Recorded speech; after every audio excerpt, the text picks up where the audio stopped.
Be focused be alert से मैं अली आपका स्वागत करता हूं। आज की इस वीडियो में हम जानेंगे ट्रोजन युद्ध की सच्ची घटनाओं से पर्दा हटाने वाले आर्कियोलॉजिस्ट हाइनरिक शेलीमन और उनकी खोजों के बारे में।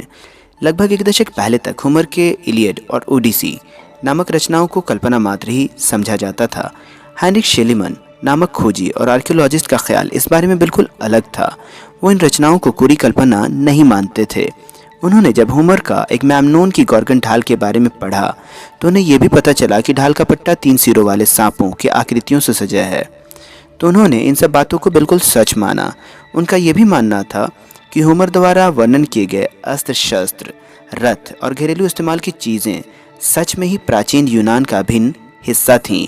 उनका यह भी मानना था कि पेट्रोक्लस, हेक्टर, अखिलीस और एनियस तथा प्यार, नफरत, दोस्ती, दुश्मनी और साहसिक कार्यों की घटनाएं सिर्फ कवि की कल्पना नहीं थीं, बल्कि ट्रोजन की लड़ाई एक सच्ची घटना थी।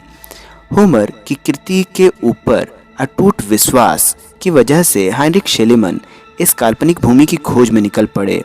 उनकी पुरातत्वीय खोज की कामयाबी की बुलंदी उस वक्त मिली जब उन्होंने प्रियम का खजाना और माइकिनी के शाही मकबरे की खोज की। होमर के अनुसार ट्रॉय धनी था, पर माइकिनी उससे कहीं अधिक धनी था। अपनी पहली खोज से प्रेरित होकर शेलीमन ने नई संपदाओं को ढूंढने की कोशिश दोगुनी कर दी और उन्होंने 1874 में माइकिनी का प्राचीन नगर ढूंढने में कामयाबी हासिल कर ली। शेलीमन को पश्चिमी दिशा से यह नगर खंडरों की तरह महसूस हुए। कई किरदारों की खोज करने के अलावा उनकी एक खास खोज एक ऐसा गोलाकार ढांचा था जिसके किनारे पर पत्थर के तख्तों की दोहरी कतार बनी हुई थी। उनके अनुसार पत्थरों के इस घेरे पर माइकिनी नगर के ऊंचे दर्जे के लोग बैठकर सभा को संबोधित करते थे।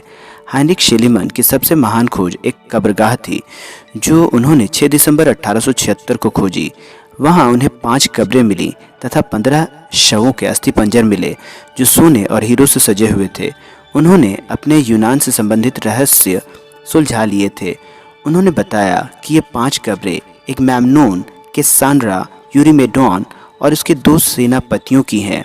ये पांचों क्लिटमनेस्ट्रा तथा उसकी प्रेमिका द्वारा मार डाले गए थे। इस तरह शेलीमन ने उन यूनानी चरित्रों के रहस्य को सुलझा लिया जो उनके वंशजों द्वारा काल्पनिक माने गए थे।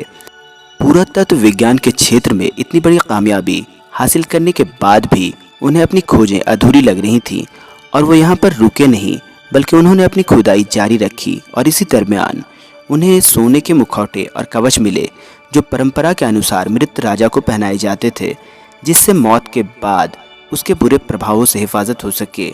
शेलीमन ने अपनी पत्नी की मदद से चौथी कब्र में पाए गए 5 मृत शरीरों पर से मिट्टी की परतें साफ की।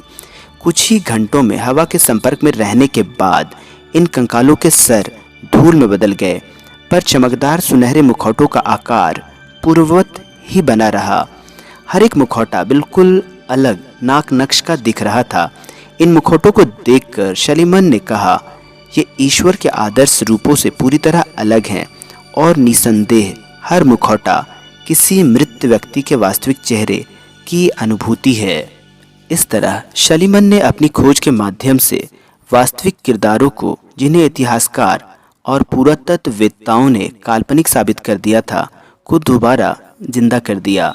उन्होंने माइनोयन सभ्यता के लगातार टिके रहने में ही विश्वास नहीं दिखाया, बल्कि माइकिनी सभ्यता कहानी को भी उन्होंने पुनर्जीवित कर दिया।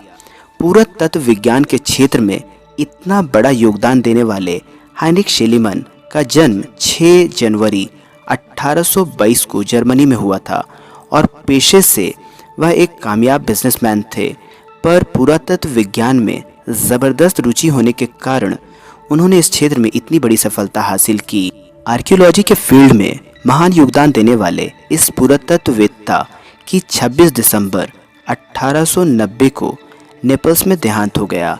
आपको ये जानकारी पसंद आई हो तो आप वीडियो को लाइक करें, शेयर करें और चैनल को सब्सक्राइब करें। तो मिलते हैं अगली किसी वीडियो में, तब तक के लिए अलविदा।